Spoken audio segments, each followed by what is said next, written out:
Mga adlaw katawhan sa Dios sa Archdiocese sa Osamis, sa ngalan sa atong talahuron nga Arsobispo, Archbishop Martin Sarmiento Humuan, uban sa mga kahungpungan sa mga kaparian sa tibok lokal nga simbahan sa Osamis. Kini ang inyong amigog higala, Father MJ Samonte. Maghatod og pamalandong ninyo karong adlaw. Adlaw karon nga Martes, sulod sa Oktaba sa Pasko sa pagkabanhaw sa tuang Ginoo. Ang ebanghelyo natong pagabasahon o pagapamalandungan karon natong pagakutloon sa ebanghelyo sumala ni San Juan.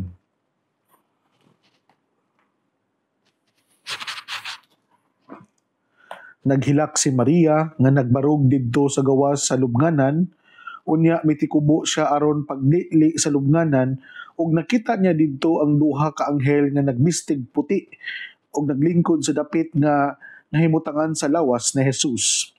Ang usa didto dapit sa iyang ulo ug ang usa dapit sa iyang tiil. Dahil nganong naghilak ka man, sila nangutana kaniya. Siya mitubag, ila manggong gikuha ang akong Ginoo ug wala ako mahibalo kung hain nila ibutang siya. Sa pagkahuman niyang sulti niini, milingi siya og iyang nakita si Jesus ug nagbarog didto apan wala siya makailaka nga si Jesus di ay kadto. Dai, nganong naghilak ka man, nangutana si Jesus kaniya. Kinsa man ang imong gipangita? Nagtuo si Maria nga siya mao ang hardinero. Busa mingon siya kaniya. Kung ikaw maoy nagkuha kaniya, tugani ako kung hain mo siya ibutang, kay kwaon ko siya.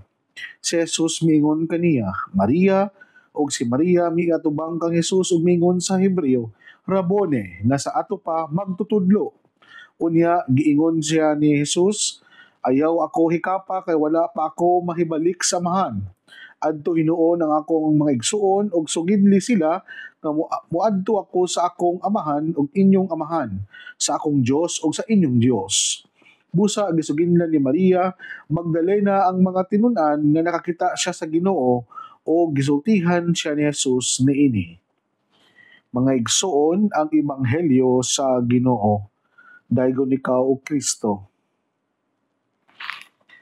Gahapong adlaw ato ang nasayran ang subo nga information or news gikan sa Vatican, ang pagpanaw sa ato ang mahal nga Santo Papa nga si or Pope Francis. Kita gihangyo sa ato ang mahal na Arsobispo na kaming mga pari nga mohatag og espesyal nga misa pahinungod sa ato ang mahal nga Santo Papa ug ang tanang mga simbahan mubagting nga to inform the faithful to give a special prayer for our beloved Pope. Isip mga tumutuo ni Kristo o mga membro sa simbahan, Pope Francis as the Vicar of Christ, nasayod kita nga isip pinili sa Dios, isip gidihugan, dili inana kadali ang matawag nato nga pagkalimot sa mga ligasiya o nahimo ni Pope Francis ato ang simbahang Katoliko. Nasayod kita nga daghan siya og mga gitawag nato og mga pronouncement nga ang uban na-shock, ang uban pod nga nalipay, ang uban pod nga murag kanang may mga resistance. But at the end of the day, as we believe that Pope Francis isip pinili sa Dios, gidihugan na siya kanang gitawag nato the infallibility of the Pope in terms of faith and morals. Kita nagatuo kaniya nga siya ang nahimong unifier sa simbahan. Naghatag siya og panaghiusa sa simbahan. Kay tungod kay ang membro sa simbahan na mga naamay mga subjective point of view, naamay mga nagkadaiyang mga pangunahuna, pero kung ang Roma o ang Santo Papa na gani ang mostorya, dili na kita pa magpakagahi og ulo, but we need to obey and humble enough to submit kung unsa man ang giingon atong mahal nga Santo Papa isip pinili sa Dios. So kung ano ako manigisgutan ninyo mga igsoon ni Kristo, tungod kay inana kadako ang papel sa usa ka Santo Papa sa tuang simbahan. Na hinaot pa unta nga sa ato ang mga isip mga tumutuo ni Kristo ug isip membro sa simbahang Katoliko, na bisan pa sa ato ang mga edukasyon nga naabot, bisan pa sa ato ang mga teolohiya nga nabasa diha sa mga books o ato ang mga nasabtan abot sa doktrina sa simbahan, dili kini unta makapahimo natong arogante, makapahimo natong mapahitason diha sa simbahan nga usahay dili na ta kabalo bitaw nga motuo na sa ato ang mga pinadala diha sa atong parokya. Isakto og timely pug kayo nga pagpahinumdum sa tuang mga parokyano nga bisan pa nagtuo mo nga mas bright pa mo sa inyong mga kura paroko, mas nakahibalo pa mo nila, or mas naa pa mo'y mas nindot nga idea, pero kung ang inyong kura paroko na gani ang mohatag og kanang final decision, palihog lang pod nga kung dili mo niyo mauyonan, ayaw na pod niyo dauta, kung dili istoryahi siya diha sa tarong, kay ang ato ang simbahan wala man ni siya gitawag nato og kanang democratic na simbahan, kundi ang ato ang gisunod ni church, hierarchical church man, nga kita nagtuo nga diha pa sa atong pagka-hierarchy nga kaning ato ang mga pinadala na mga pari or mga kura paroko gisaligan sa atong mahal na arsobispo, nga sila pod wala dili sila mohimo og mga desisyon nga makapadaot sa katawhan sa Dios, kundi kini ilang gipamalandungan, kini ilahang giampuan o gihimo nila ilang gipasa ang maong mga desisyon for the betterment of the salvation of souls. So inaot pa unta na isakto kay no nga mao pod ni ang pagbalinay namo sa mga kaparian dito sa bag-o na mong mga assignment sama ni Papa Francisco na mo'y unifier o mao po'y maghatag nato og kanang mga kalamdagan og sa dagan or kompas sa tong simbahan. Kaya po yung mga bagong pari nga maabot sa inyong mga parokya, kana inana po unta ang ato ang paglantaw nga we are willing to obey and submit kung unsa pod ang dagan og kompas nga ipahigayon diha sa ato ang mga parokya. Mga igsoon ko ni Kristo, sama sa ako ang giingon kanina, pahasubo nato nga nasinati karon sa tibok simbahan na Katoliko nga namatay o mipanaw na atong mahala sa to Papa, diha sa hilom sa atong mga personal prayers ato siyang i-appeal para kung unsa man to iyahang mga kakulangon, unsa man to iyahang mga venial or mortal nga sala nga iyang nabuhat mintras na pa siya ning kalibutana, through our prayers siya mahimong hingpit og takos nga mapasaylo na ang iyang mga kakulangon og siya hingpit na usab nga makasaka o makauban ang mga anghel o santos sa langit tidto sa gingharian sa Dios nagiandam para kanatong tanan. So kung ato apong tagaag pamalandong o pagtagad ang atong ebanghelyo karon, nindot kayo nga pahinumdom nato. Ngano kaha nga si Maria Magdalena wala man din niya na-identify or wala man din siya nakaila ni Jesus sa dihang naa na magita si Jesus sa iyang atubangan. Siguro no, kaning because of our deep sadness, tungod sa ato ang mga problema, tungod sa ato ang mga kanagitawag nato og mga personal concerns sa kinabuhi, usahay ma-blinded kita nga ang Ginoo di ay naana sa tong atubangan og uban kanato. Usahay di ay basta di ay nga naa ka sa kanang kasakitan, you are in pain, you are in suffering, it seems mura bitog ang Ginoo layo kayo para nimo. Mura ka gibyaan sa Ginoo. It seems that you are being abandoned by God. Para nako dili ni siya layo sa tuang mga personal na kasinatian, isip mga tao, isip mga nagpapanaw aning kalibutana. Tinuod man na. Kana bitaw na atay mga suliran sa kinabuhi. Mao man kini ang ato ang personal na kasinatian na murag gibiyaan ta sa Dios, murag gitalikdan ta sa Dios ug murag ganang walay Ginoo nga atong makita. Like Mary Magdalene, naa na ang Ginoo sa iyang atubangan, pero ang lantaw niya sa Ginoo mura rag hardinero. Is just like an ordinary person nga naa dadto nga minduaw pod sa patay nga Jesus. Inana gyud ay mga gisuon no nga basta bitaw maclouded ang imuhang pagbati, you are being preoccupied with sa kasakitan, usahay dili nimo ma-appreciate ang presensya sa Dios na ikaw di ay giubanan o ikaw di ay gimahal niya. Dako kay nindot kini siya nga pahinumdom nato mga igsuon nga the more we are in pain, the more we are in hardships and difficulties in life, the more di ay nga ang Dios duol nato. Because we are in union, we are in solidarity with the pain and suffering of Jesus sa iyahang paglatas aning kinabuhi. Mo din ni nga nindot pug kayo ang yun bitaw pahinumdom sa kabanhawan nato kaning Pasko sa pagkabanhaw nga diri gibuntog ni Jesus, gipildi niya ang kamatayon o gihang gipahinumduman kita that death is not the end, but it is the doorway to eternal life. Kung si Jesus, kailangan niyang mamatay para siya mabuhi pag-usab o gihang it is the only way na to prove to us that He is not only human, but He is also God. Kay kung sama pa sa tong giingon, kung wala nabuhi og balik si Jesus, ang atuang tanang mga pagpangkamot, atuang pagbinuotan, atuang tanang mga sakripisyo na gibuhat aning kalibutana, mahimong meaningless and pointless. Salamat kay Ginoo nga diha sa imuhang pagkabanhaw kami gitagaan nimo og assurance nga mupadayon mi sa amo ang panaw nga bisan pa og puno og sakripisyo, puno og kasakitan, puno og kanang gitawag nato og kanang mga pain and suffering, we need to endure. We need to persevere. I-embrace tamo ni. Kaya man, kay kung mao ni magdala namo padulong sa langit, kung mao ni magdala namo padulong sa kamatayon, then mao ni hinungdan nga kami malangit, so be it.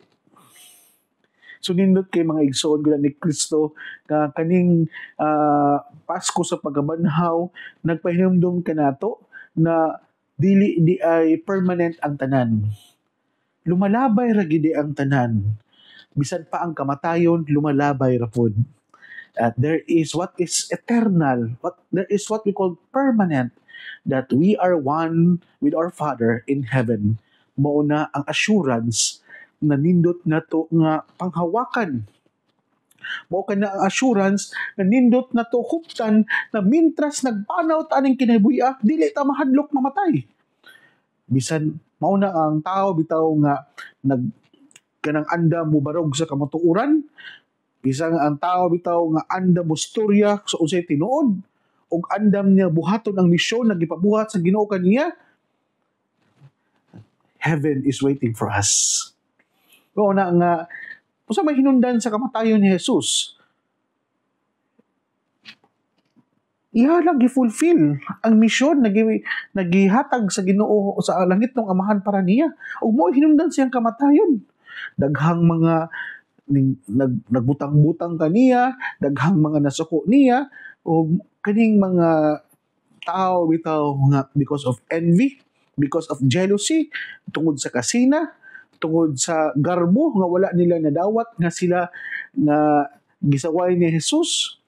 O nindot kayo nga kana bitaw it is a matter of choice. Matod ba sa wali sa ako ang kaubang pari na si Father Ondo Ruma nga aning kalibutan na there is no such as accidents, but it is always a choice. So sa tupadi ay kay gipili Manila nga mao kini ang ilahang padulngan nga mahimo silang kauban sa mahimo hinungdan sa pagkalansang o pagkamatay ni Jesus. Choice to nila. Sa toong kinabuhi aning kalibutan ng mga igsuon, kanang gitagaan kita og freedom and free will sa Ginoo nga unsa nga klase pod nga kinabuhi ang ato ang pagalaktan samtang kita nagpanaw pa aning kalibutana, padulong kita sa panaw padulong sa gingharian. So matag usa ka nato natay mga gitawag nato og mga misyon. nagipabuhat ang Ginoo kanato. Pero despite of that, nga naay trabaho na gipabuhat ang Ginoo kanato, narapod nato ang choice, narapod nato ang pagdesisyon kung buhaton ba nato ang misyon na gihatag sa Ginoo nato or dili ta mo panig sa the other way around. Mas mo panig ta sa mga kalibutanon kayo nga panglantaw. Mao na mga igsoon ko na ni Kristo. Nindot kayo nga pahinumdom kanato, no? Baka kanang bitawng ang sa ato ang panaw aning kinabuhi makaingon kita nga ngano man nga naa may mga tao na niini. So it is a matter of choice nga unsa mga klase nga kinabuhi imong pagapilion. Either ikaw mo'y hinundan ngano gilansang si Jesus or baka ikaw mo'y usa sa mga hinundan ngano nga nahimong mahinungdanon ang misyon ni Jesus katong dinhi pa siya sa uban nato sa yuta. Kaya mga igsoon ko na ni Kristo, kita usab gipahinumduman nga kaning mga pain and suffering na ato ang hiaguman, we need to learn to let go and learn to move on.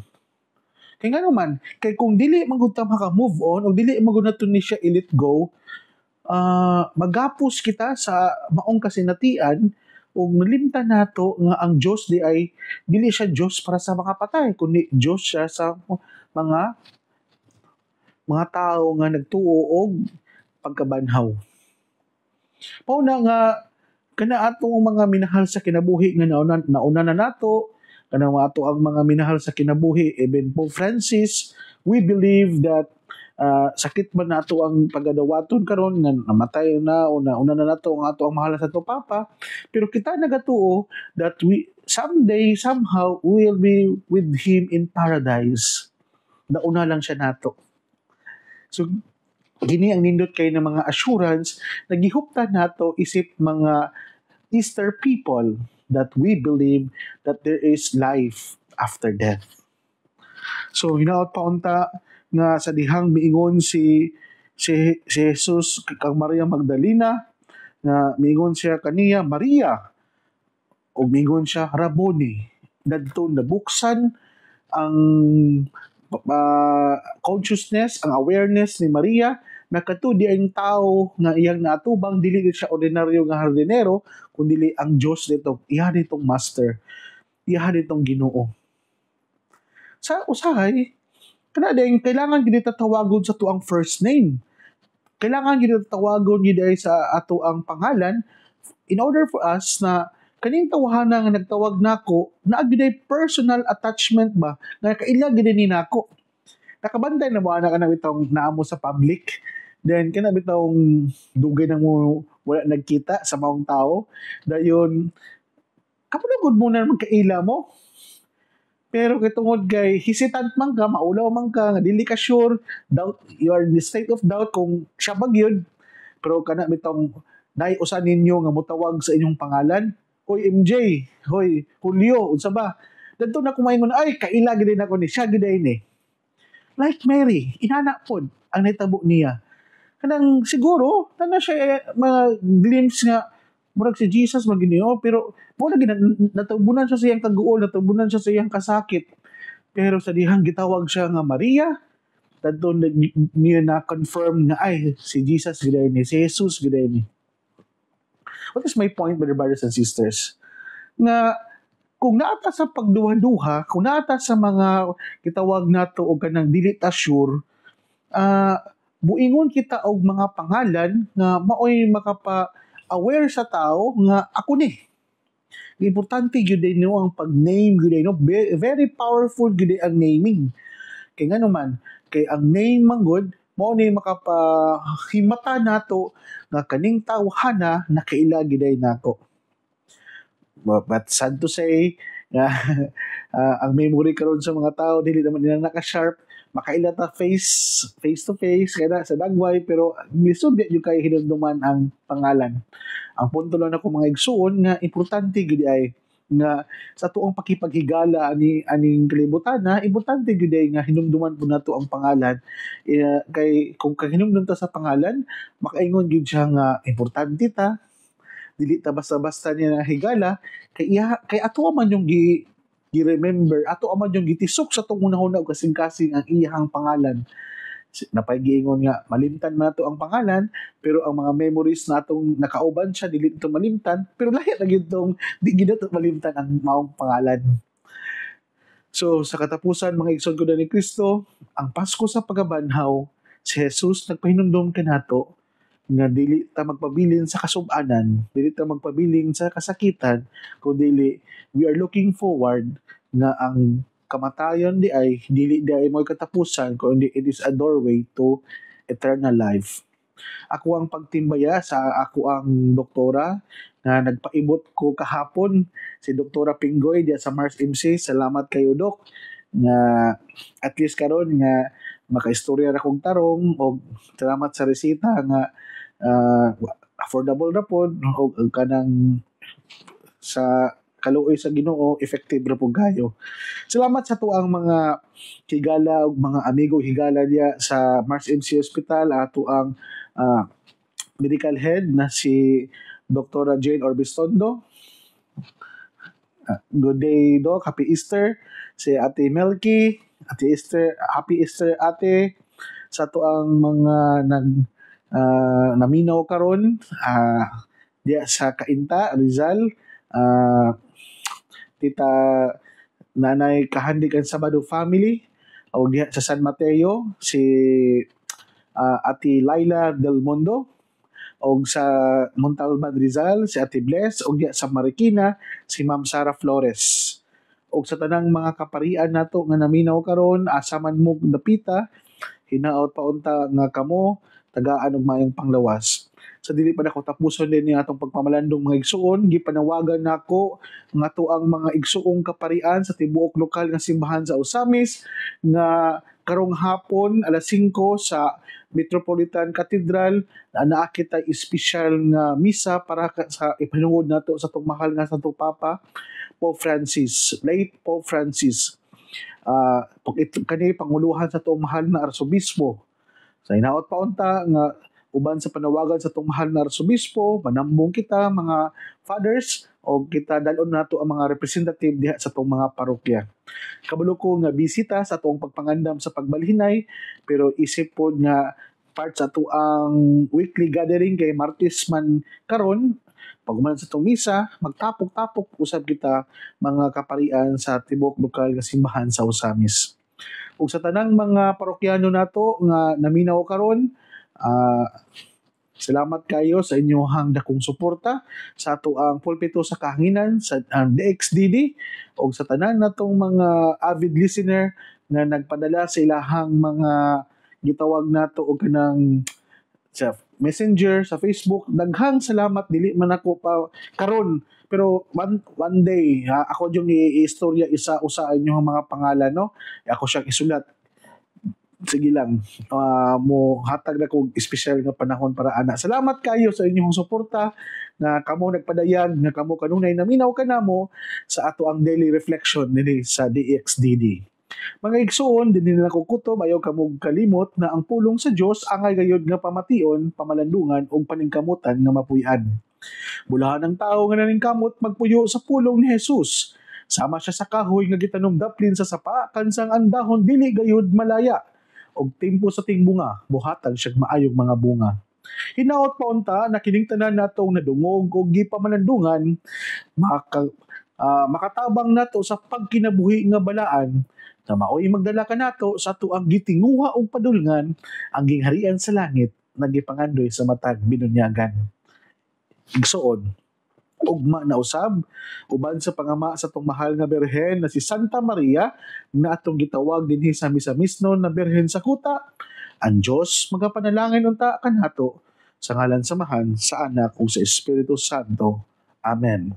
Happy Easter kayatong tanan o God bless.